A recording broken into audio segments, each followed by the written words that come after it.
You're listening to the Service Business Mastery Podcast Weekly Update. I'm your host, Tersh Blissett. How's everybody today? So we're going to do a little update on how things in the business are going. Got my little notepad over here. Shout out to my buddy Bearded HVAC. Have you started up your new adventure yet? So it's the week of February 11th, 2018. Most everyone knows that Brandon and I started a company this year, and this is the weekly update. So you may be listening to this via the podcast, or you may be watching it on YouTube. A few things about the weekly update. Girl Scout cookies are on sale. Just an FYI. So most of you know that I'm in Savannah. I'm from Savannah, and the business is located here in town. And if you know anything about the Girl Scouts, you know that they were founded here by Juliette Lowe, and she was born and raised here in Savannah, Georgia. And so as we go around town, the Girl Scouts are always here touring the Juliette Lowe house, and there are tents set up everywhere for Girl Scout cookies.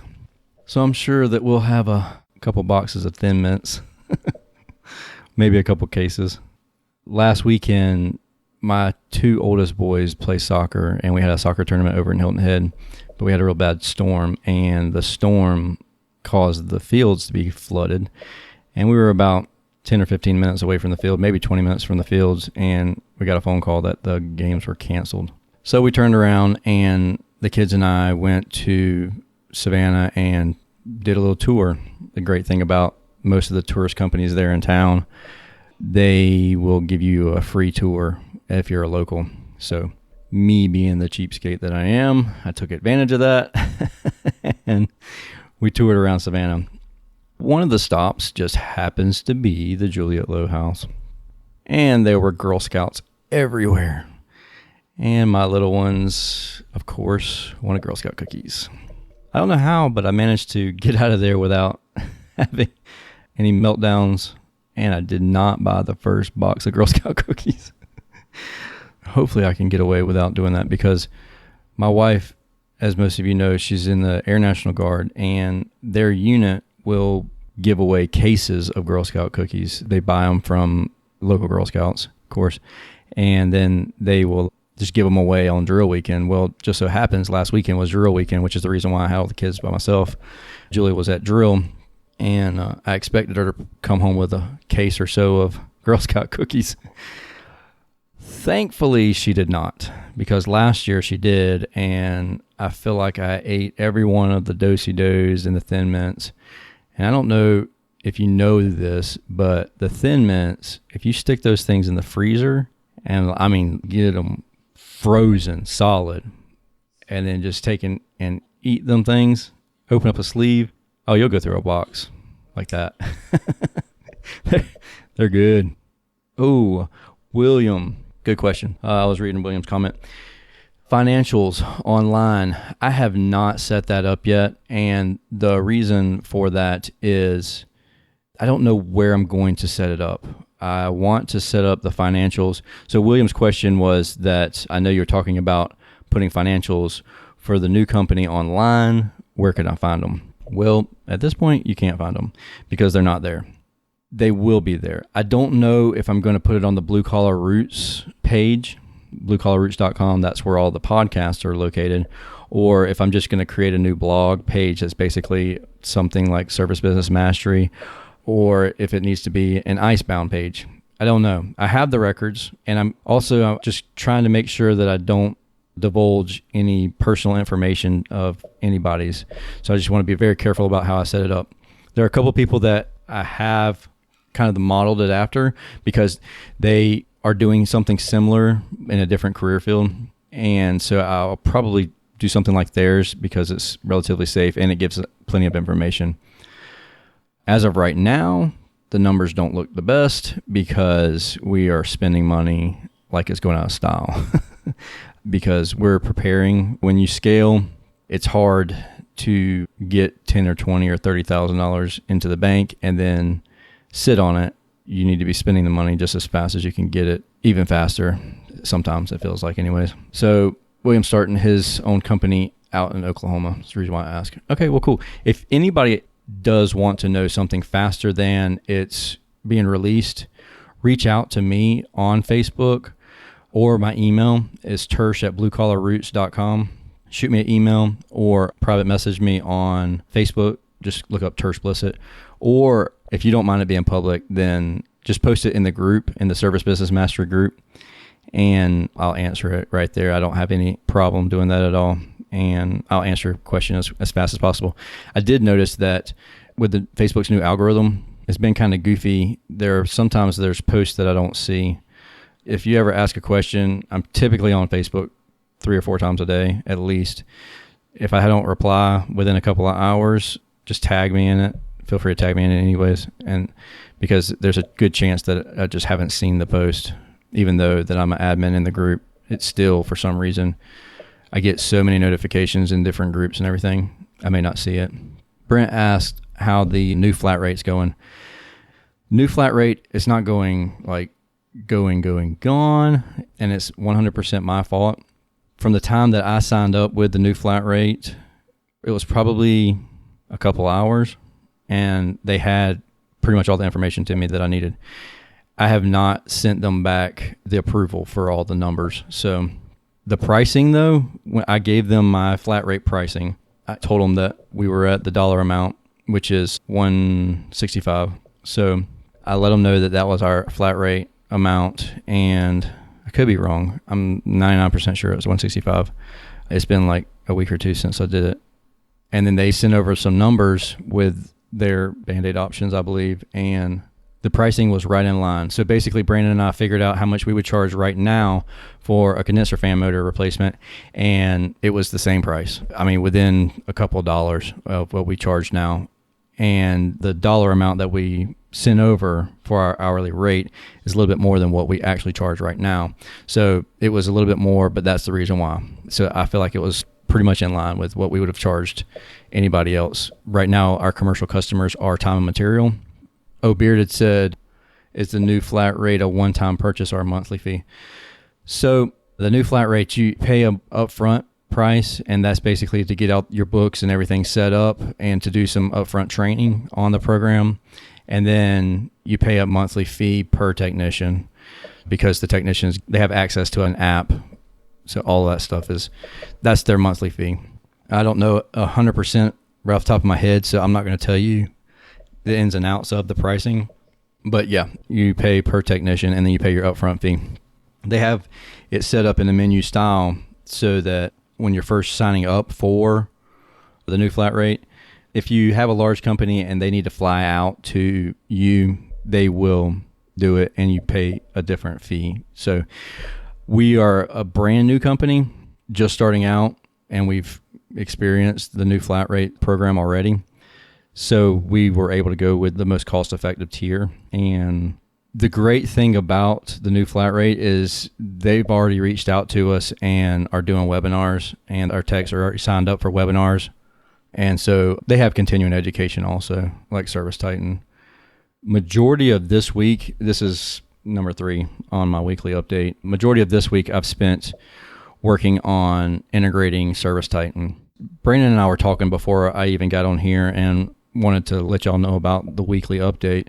And I wanted Service Titan to work because I've talked to a lot of coaches over the past couple of years, and a lot of the coaches have said that the clients that they have that generate the most revenue, that do the best work, and are growing the fastest, use Service Titan. And everybody on Facebook had a negative response to Service Titan as far as the price goes.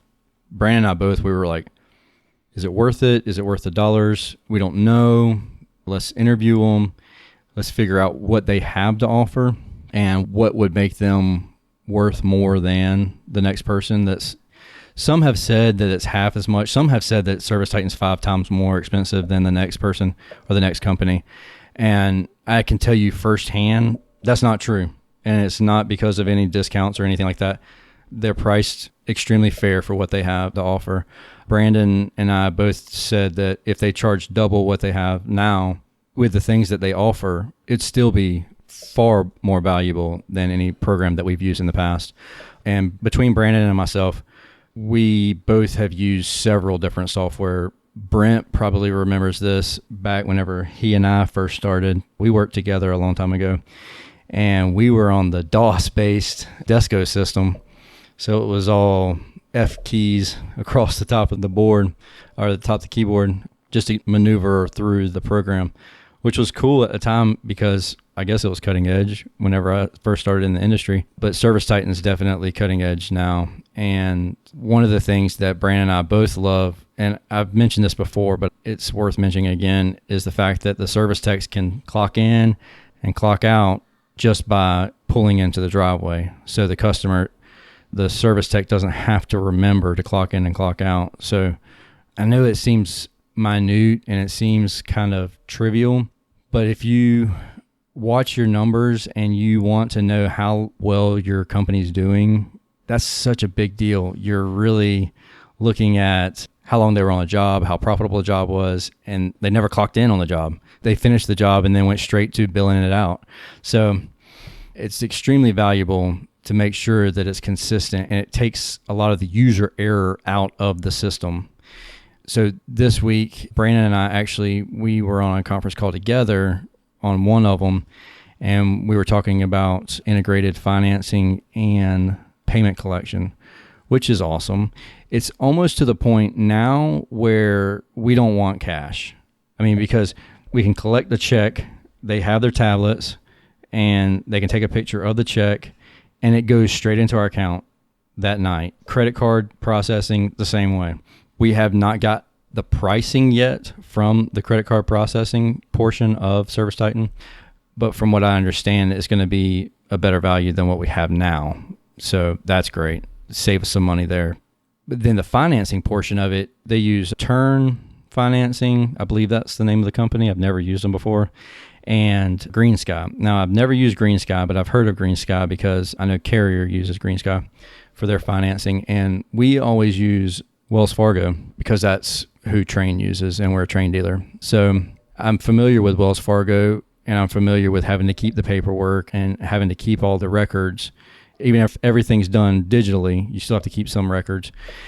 And apparently here with GreenSky, we're not going to have to do that. So that's going to be awesome. But not only that, as soon as the technician has the tablet, presents it to the customer, it presents in a way that is a monthly payment at the bottom. So if you do have larger ticket items, and I've done this with Wells Fargo on service items, but typically if it's less, you can't do it for less than $500. But if it's more than a $500 ticket, they can just go right into the financing. They said it takes 15 to 30 seconds. And there's so much information that's already generated with ServiceTitan that goes straight into the financing program that's on the tablet that they literally only have to punch in, I think he said 3 additional things, and then it click enter, and they know within seconds if they're approved or not, and for how much they're approved. I mean, that just saves so much time and effort that I don't have to have another guy go out there, or they don't have to go to our website and click apply here for financing, go through all of the paperwork and all that stuff. You can just sit there and the technician can do it right there on the spot. And not only that, if they're on the fence right there about changing out an indoor coil when the compressor's pulling high amps and the system's 20 years old, the technician has the ability to show right there the pricing of a new system and the payment options there. And it's no pressure. You don't have to rely on the technician to go and offer financing. That's part of a problem that we have, is that the technician doesn't offer the financing because it's too much of a hassle, or they may have a preconceived feeling or notion about financing in general. Like they could make the assumption, oh, this person doesn't need financing because they live in a $2 million house or a $500,000 house. They don't need financing for a $5,000 system or a $10,000 system, when in fact they are strapped and they do need financing. So just the fact that the service tech made the assumption that they didn't need the financing determined whether or not somebody was even going to purchase a system or do a Band-Aid option, which in the new flat rate system, that's the part that replacing just the bare minimum. There's no upsell or any kind of additional value added to it, no maintenance or anything like that.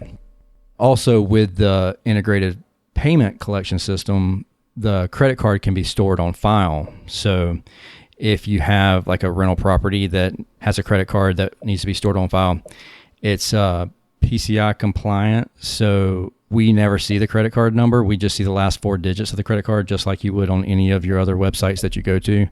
And that can stay on file indefinitely until the customer wants it taken off of there if they want to.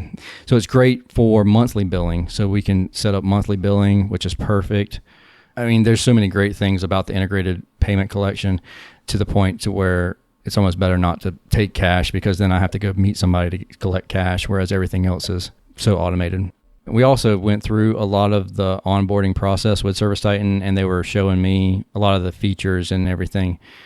And I need to just make a video of kind of an overview of everything, and I will, because it is this in depth, but it's really, there's so much stuff that I didn't even know that they had to offer. Brandon and I were talking about that the other day, that we had no idea that they offered this, and this, which is just awesome. I mean, it's just an added bonus to the fact that we were already looking for that feature or a different feature. And then boom, this one here is going to save us more time and energy. So that's all I'm going to say about ServiceTitan. I don't want anybody thinking that I work for ServiceTitan.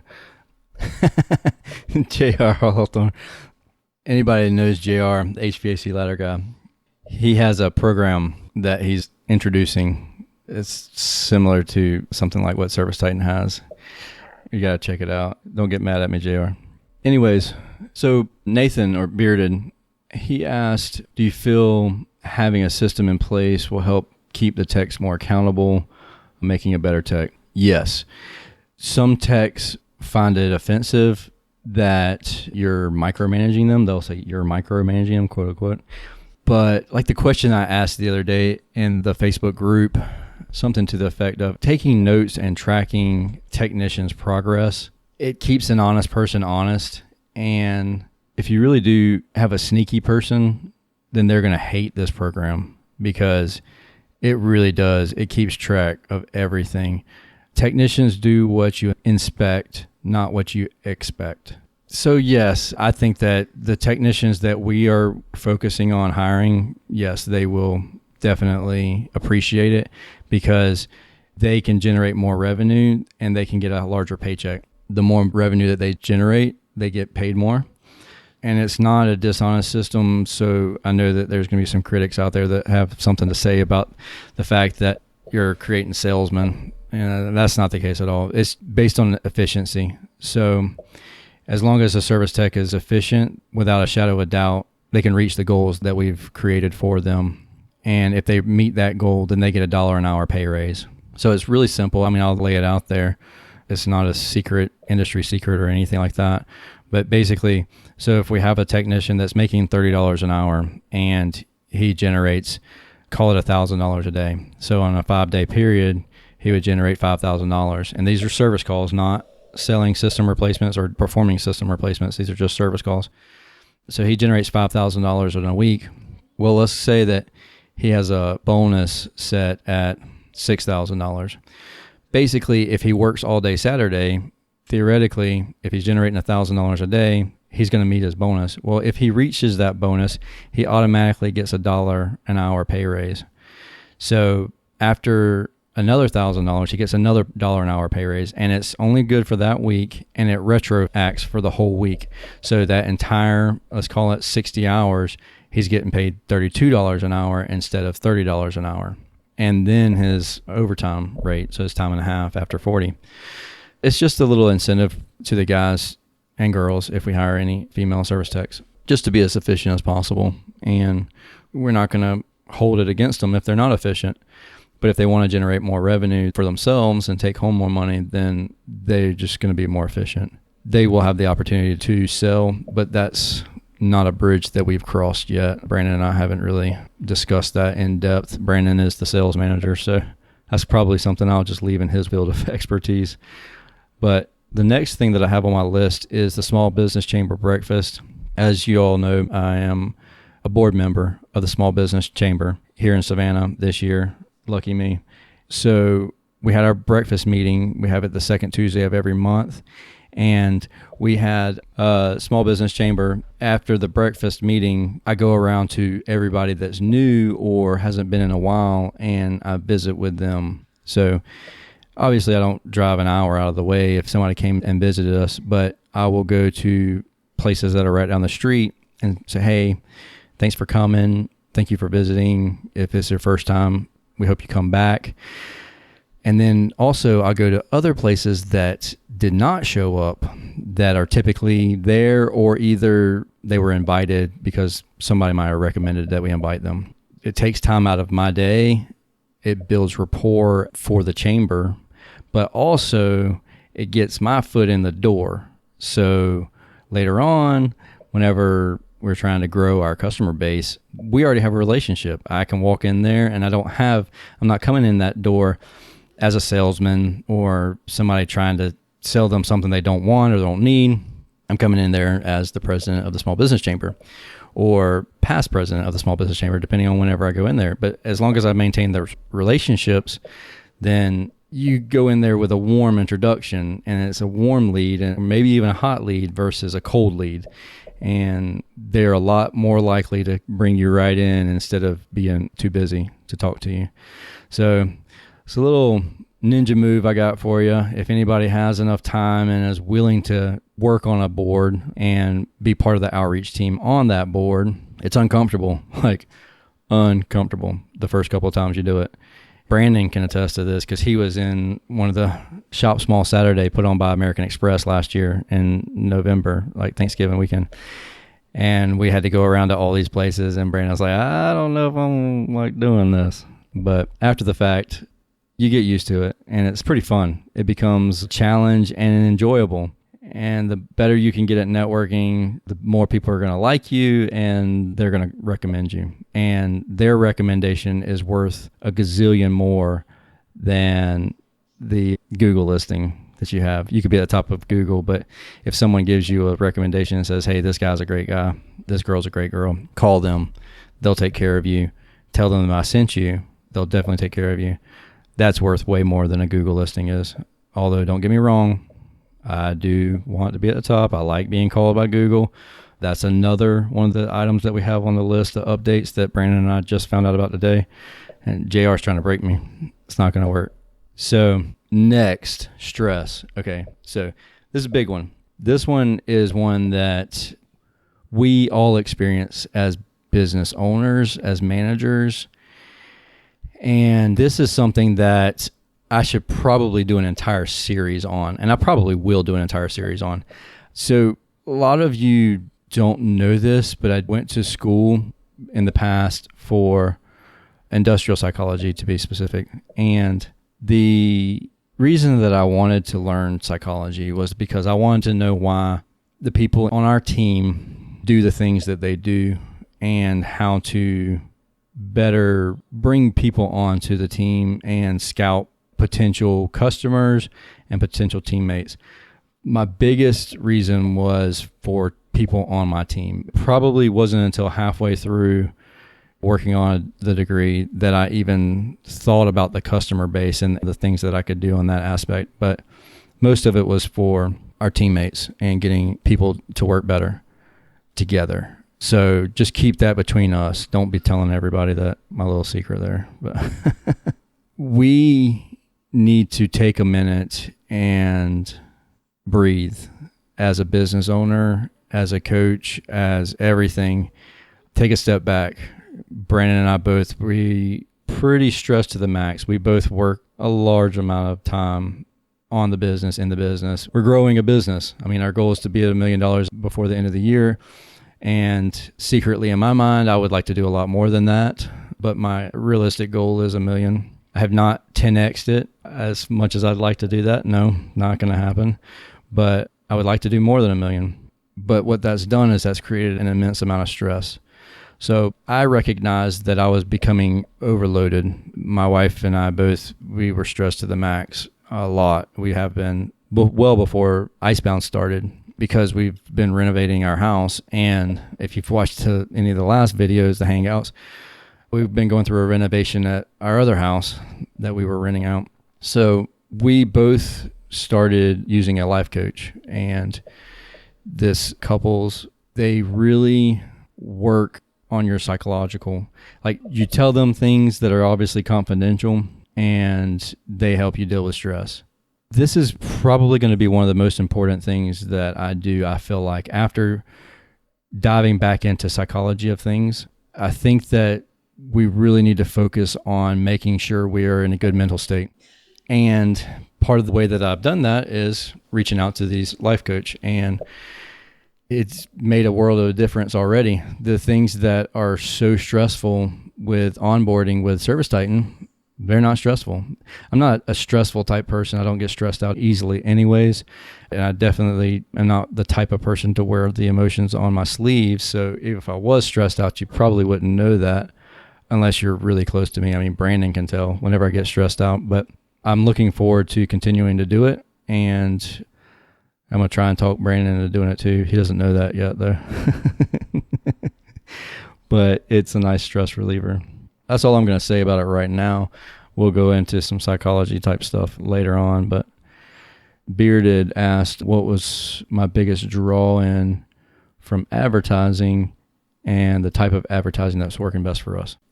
Right now, the best advertising that we're getting results from is the Only advertising, and that would be mouth-to-mouth recommendation. We have friends that are referring us. We are getting Google calls, and I guess that's a segue into the next section.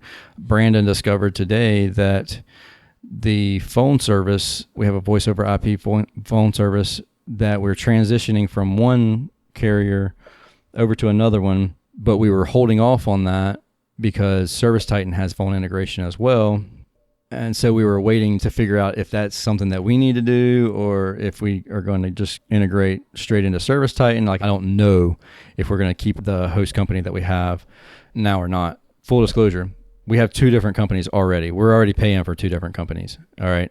So Jive is the one that I have, and it's great. So the other company, I'm not going to disclose their name because I don't know that they're to blame at this point. So I'm not going to say who it is. But there was a period of 7 days that we did not get one phone call through that voice over IP system.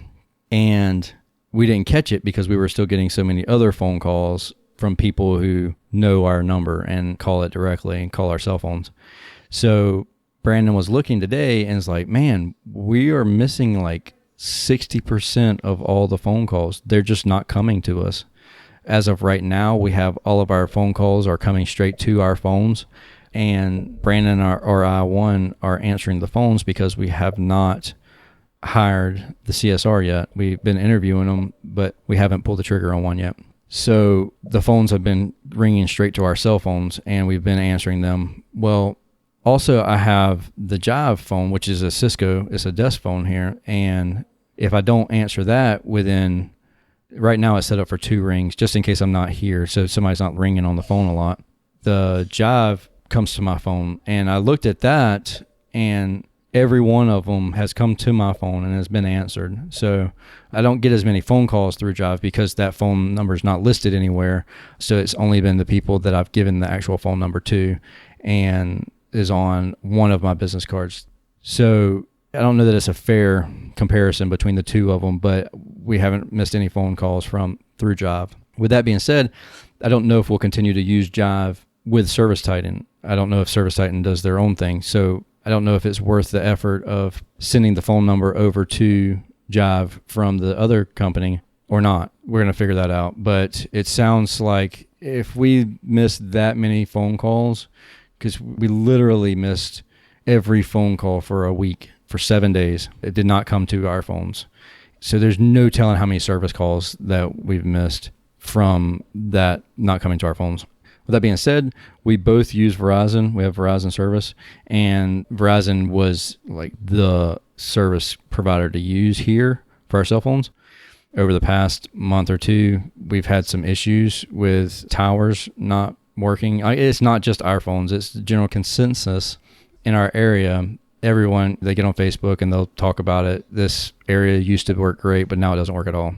So we don't think that it had anything to do with Verizon because it didn't come to either one of our phones, but there's a slight chance that some of the calls may not have come through because we didn't have service through Verizon. I don't think that's the case, though, because it's not very often that Brandon and I are sitting right next to each other and we're in a dead zone. Like, even if we're sitting next to each other, our phones are still ringing. So I don't think that that's the case. Yeah, Bearded, they must work for Comcast. For you, those of you who don't know anything about my past with Comcast, it's comical. But hey, Bearded, I did get every dollar back from Comcast. They were stand up about that, and they gave me a $10 credit. I don't know what I'll use it on. I can't use it on anything, but hey, I have $10 sitting there in an account somewhere. So that being said about Verizon, if anybody that's out there is looking for an iPad, go to Verizon right now. Today is the 16th of February. 2018. I don't know how long it'll last. Shout out to Verizon if you're listening. Good job.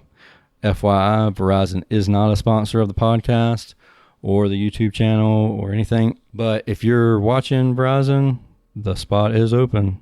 It's available. So I go into Verizon to get a phone that's the screen's broken. So I get a phone and I'm just sitting there talking to the guy. I'm like, hey, how much are the iPads? Because we need some iPads for the technicians. And he was like, man, they have a killer deal going on right now. $260. I was like, are they refurbished? Nope. Are they just Wi-Fi? Nope. So they have cellular, 32 gigs, brand new, the newest version. It's not like a really old, outdated version. $260. Good job, Verizon. And I just happened to be at the right place at the right time, which doesn't happen very often. Usually I'm there a day late and $1 short, but not this time. Got some iPads, so all the guys get some new iPads, and I don't have to make payments on them because I just paid for them outright. With that being said, I'm not going to go on anymore with everything that we've got going on this week, but it has been an action-packed week. Next week will be an action-packed week as well. Joe starts, the other service tech that we hired over this weekend. Brandon and I have to get together and install the cage inside of the Transit Connect, the little thing behind the driver, and then the ladder rack. So we're going to have fun building all that and installing it.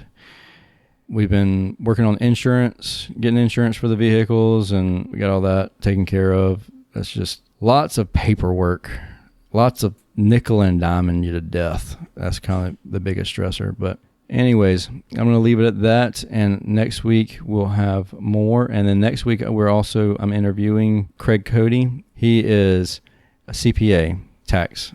He does taxes. He's out of New York, and great guy, extremely knowledgeable. Looking forward to learning more from Craig and sharing it with you guys and gals. If you have any questions about proactive CPAs, if you tax planning in general, or what the new tax codes are going to do to us, let me know as soon as possible, and I'll make sure that I pass along the question to Craig. Now, one thing that might blow your mind is the fact that you can hire your kids. If you didn't know that, research it. It's pretty funny. I think it's 7 years old is the legal limit you can hire your child, and that child can pay for their own activities. And in essence, hockey and soccer and private school, those things can be a tax write-off because you're paying your child to do work, and then it goes into their account, and then their account pays for those activities. So anybody that ever said you can't write off private school, you can't write off soccer, now you know that you can. But again, I'm not a CPA. I'm not a tax advisor. Don't take my word for it. Ask your CPA. If you get audited, don't say, hey, this bald-headed guy with a red beard on YouTube or on this podcast that I was listening to, he said that I could write off all of my kids' school and everything to do with my kids. No, not me. Anyways, everybody have a great night, a great weekend, and I look forward to talking to you all again soon. See you later.